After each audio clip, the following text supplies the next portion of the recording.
ஓம் நமோ பகவதே ஸ்ரீரமணாய. ஸ்ரீ பகவான் ரமண மகரிஷி அருளிய உள்ளது 40 என்பதனுடைய அந்த தொடரில் இரண்டாவது ஒரு உரையாக இதை பார்ப்போம். உள்ளதலது உள்ள உணர்வு உள்ளதோ உள்ள பொருள் உள்ளலற உள்ளத்தே உள்ளதால் உள்ளமெனம் உள்ள பொருள் உள்ளலவன் உள்ளத்தே உள்ளபடி உள்ளதே உள்ளல் உணர். இது காம்ப்ளிகேட்டடாக தெரியுது.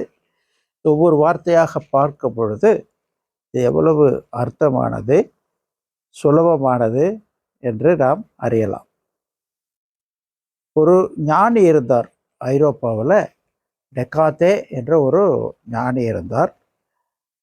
அவர் ஒரு ஆராய்ச்சியாளர், மனோவியல் ஆராய்ச்சியாளர். அப்போ அவர் ஆராய்ச்சி செய்து கொண்டிருக்கும் போது அவர் முடிவில் ஒரு 30-40 வருஷம் கழித்து தன்னுடைய முடிவை அவருடைய சிஷ்யர்களுக்கு தெரிவித்தார்.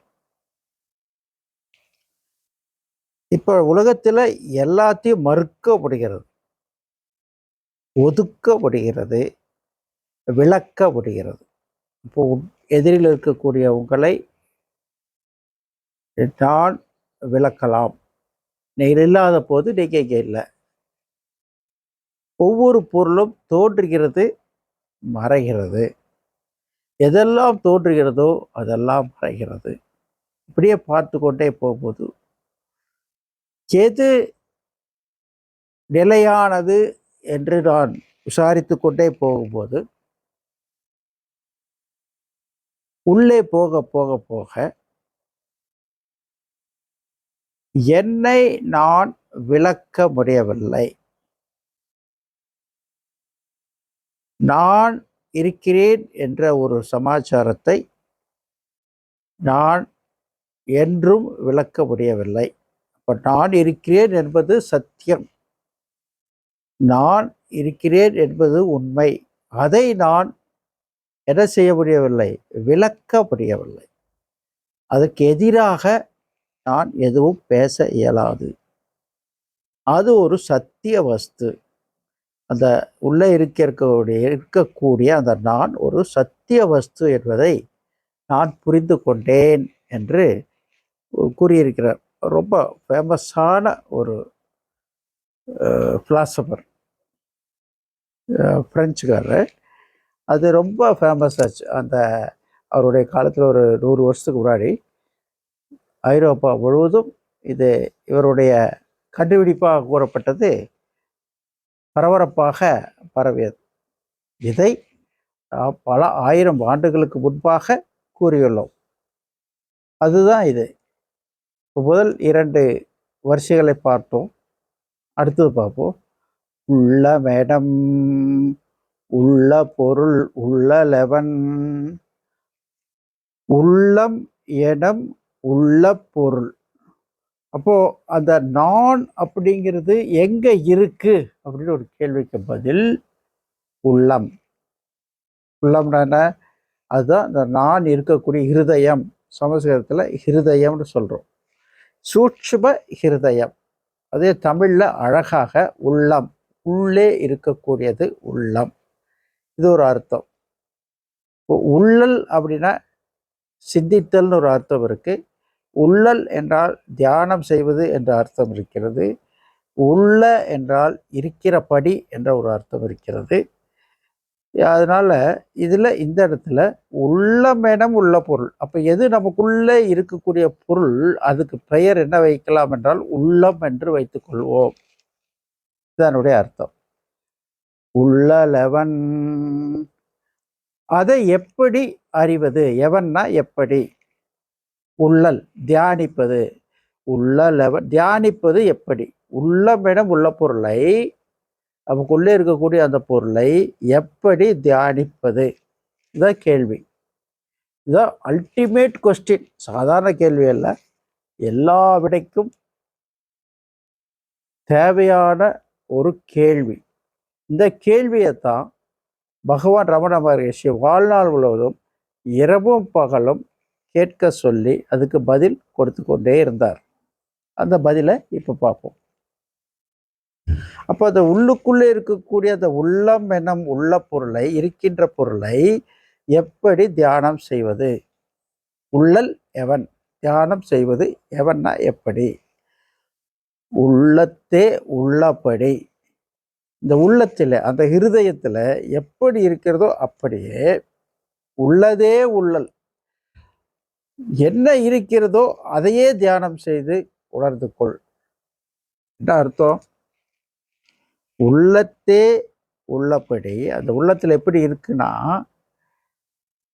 அதை அப்படியே, அதுக்கு ஒரு உருவம் கொடுக்க வேண்டாம், அதுக்கு ஒரு பெயர் கொடுக்க வேண்டாம், அதை ஒரு உணர்வாக கொள். ஒரு உணர்வு. உணர்ந்துதான் சொல்றார். பாருன்னு சொல்ல, கேளுன்னு சொல்ல, உணர் அப்படின்னு சொல்லி முடிக்கிறார். இப்போ உள்ளத்தே உள்ளபடி, உள்ளதே உள்ளல். என்ன இருக்கோ அதை தியானம் செய். உள்ள என்ன இருக்கு? உள்ளே அந்த உணர்வு தான் இருக்கு. ஏதோ ஒரு உருவமோ ஒரு பெயரோ அந்த உணர்வுக்கு கிடையாது. ஆகவே அப்படிப்பட்ட அதை நாம் தியானம் செய்ய வேண்டும் என்று பகவான் சொல்றார். இதிலிருந்து என்ன தெரியுதுன்னா, ஆத்மாவானது நமக்குள்ளதா இருக்கு. ஆத்மாவை நோக்கி தியானம் செய். உள்ளே நோக்குவதே தியானம். ஆத்மாவை நோக்குவதே தியானம். அப்போ அது பார்த்தல். அது ஒரு அடுத்த செயல்களில் பார்க்கலாம். பார்த்தல், அந்த உள்ளே பார்த்தல், உள்ளே இருக்கக்கூடிய அந்த உள்ளத்தை பார்த்தல். உள்ளம்னா அந்த எது உள்ளதோ அது இருக்கக்கூடிய இடம் உள்ளம். ஆத்மா இருக்கக்கூடிய இடம் உள்ளம். அது ஒரு ஒரு எக்ஸ்பிளனேஷனுக்காக, ஒரு விவரத்திற்காக கூறக்கூடிய ஒரு வார்த்தை. ஆனால் ஆத்மான்னு வைத்து கொண்டால் ஈஸி. உள்ளே வைத்து கொண்டு உள்ளே பார்த்தால், உள்ளே தியானம் செய்தால் அதை நீ உணர்வாய். அதை நீ சிந்திக்க மாட்டாய், அதை நீ அறிய மாட்டாய், ஐம்புலன்களால் அறிய மாட்டாய். என்ன செய்வாய்? உணர்வாய். உணர் என்று படிக்கிற பாருங்க. உள்ளமெனும் உள்ள பொருள், உள்ளம் என்று சொல்லக்கூடிய அந்த சத்திய வஸ்து, அதை உள்ளலவன் தியானிப்பது எப்படி? அதை நாம் தியானம் பண்ணணும். எல்லா உபநிஷத்து சொல்றது என்ன? அந்த உள்ள பொருளை, அந்த ஆத்மாவை, எது சத்தியமோ அதை நாம் தியானம் செய்ய வேண்டும். எப்படி? எங்க போய் தேடி செய்வதுன்னா, உள்ளே இருக்கக்கூடிய என்ன இருக்கோ அதை அப்படியே உள்ளத்தே உள்ளபடி, உள்ளத்தில் எப்படி இருக்கோ அதன்படி, அதை நீங்க மாற்றவும் முடியாது, மாறவும் போறதில்லை. உள்ளதே உள்ளல். அப்படி இருக்கக்கூடிய, உள்ளே இருக்கக்கூடியதை உள்முகமாக பார்த்து உள்ளல் தியானம் செய்து உணர். உள்ளதே உள்ளல் உணர் என்று அற்புதமாக சொல்லியிருக்கிறார். ஆகவே இதனுடைய ப்ராக்டிக்கல் பாயிண்ட்ஸை எப்படி செய்முறையாக செய்வது என்பதை பற்றி மீண்டும் மீண்டும் நாம் பார்க்க போகிறோம். எல்லாம் வல்ல அருணாச்சலேஸ்வரனும் பகவான் ஸ்ரீ ரமண மகரிஷியும் உங்களுக்கு அற்புதமாக அருள் புரிந்து உங்களுடைய ஞான ஒளியை கொடுக்க பிரார்த்தித்துக் கொள்கிறேன். ஓம் நம சிவாய. ஓம் நமோ பகவதே ஸ்ரீ ரமணாய. ஓம் அருணாச்சலேஸ்வராய நமக.